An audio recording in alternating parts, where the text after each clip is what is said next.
डीमार्टला जायचं म्हणजे सगळ्यांना उत्साह अगदी भरलेला असतो. मग ते लिस्ट करण्यापासून डीमार्टला जाण्यापर्यंत, तिथले सामान बघून सामान भरण्यापर्यंत, बिलिंग करण्यापर्यंत तरी सगळ्यांचा उत्साह असतो. पण जेव्हा आपण घरी येतो आणि घरी आल्यानंतर जेव्हा ते सामान लावण्याची वेळ येते ना, त्यावेळेला मात्र आपल्याला खूप सारा कंटाळा येतो. पण जेव्हा आपण छान ऑर्गनाईज करून ठेवतो ना, तेव्हा स्वयंपाक करण्यात खूप छान इंटरेस्ट येतो आणि मजासुद्धा येते. कुणाकुणाला असं होतं मला नक्की कमेंट करून सांगा. आपल्या सर्वांचा जास्त वेळ हा किचनमध्येच जातो, मग ते वर्किंग वुमन असू दे किंवा गृहिणी असू दे. किचन छान ऑर्गनाइज्ड असेल आणि तसेच महिनाभरासाठी आपली जी काही तयारी आहे ती आपण करून ठेवली असेल तर आपल्याला स्वयंपाक करण्यात कंटाळा येत नाही आणि आपण पटपट ते करू शकतो.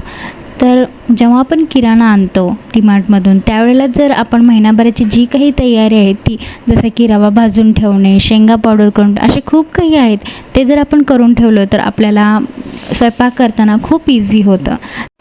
तर मी कसं ऑर्गनाईज करते आणि मी काय काय तयारी करून ठेवते हे तुमच्यासोबत नेक्स्ट व्हिडिओमध्ये शेअर करणारच आहे डिटेलमध्ये. तर माझे व्हिडिओज बघत राहा, खूप सारे टिप्स आणि ट्रिक्स मी तुमच्यासोबत शेअर करणार आहे.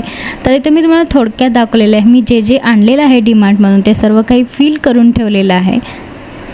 तर पहा किती छान वाटत आहे. आता बघूनच आपल्याला स्वयंपाक करण्यामध्ये इंटरेस्ट वाटतो.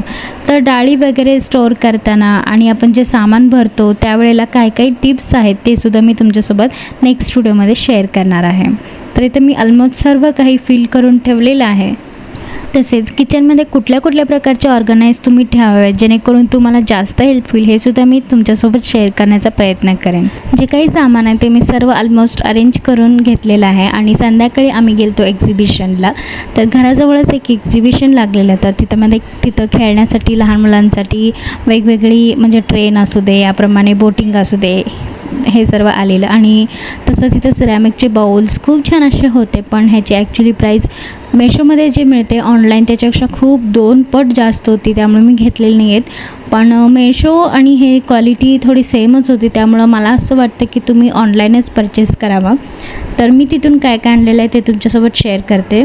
तर एक्झिबिशन जसं की मी तुम्हाला दाखवलेलं तिथं तर ग्राउंड आलेलं आहे. तर सिरॅमिकची जी भांडी आहे ती मी काहीच आणलेली नाही आहेत, कारण मला तिथं खूप कॉस्टली वाटतात. त्यापेक्षा ऑनलाईनमध्ये किंवा जत्रेमध्ये तुम्हाला खूप कमी किमतीत मिळतात. पण मी हे बास्केट आणलेलं आहे. हे पण ते 250 रुपीज म्हणत होते, पण मी 200ला आणलेलं आहे. तर मेशोवरती मे बी ह्याच्यापेक्षा पण कमी प्राईजमध्ये तुम्हाला मिळेल, पण क्वालिटी ह्याची चांगली वाटली मला, त्यामुळे मी ही घेतलेलं आहे 200ला. तर ही 150पर्यंत तुम्हाला मिळाली असते ऑनलाईन. त्यानंतर जास्त काही नाही. आणि मला एक डोशासाठी बॅटर घालताना तव्यावरती मला एक स्पून पाहिजे होता. जसं मला पाहिजे होतं तसं मला मिळालेलं आहे. हे फ्लॅट आहे, याचं सरफेस मागून फ्लॅट आहे आणि छान आहे. एक ह्याच्यामध्ये छान असं डोसा होतो. तर हे मला त्यांनी 100 रुपयामध्ये दिलेलं आहे. ह्याची प्राईस त्यांनी 140 का 130 सांगितलेलं आहे. मे बी कॉस्टली पडला असणार आहे मला, पण खूप मजबूत आहे आणि मला जसं हवं होतं तसं मिळालं, त्यामुळे हे घेतलेलं आहे.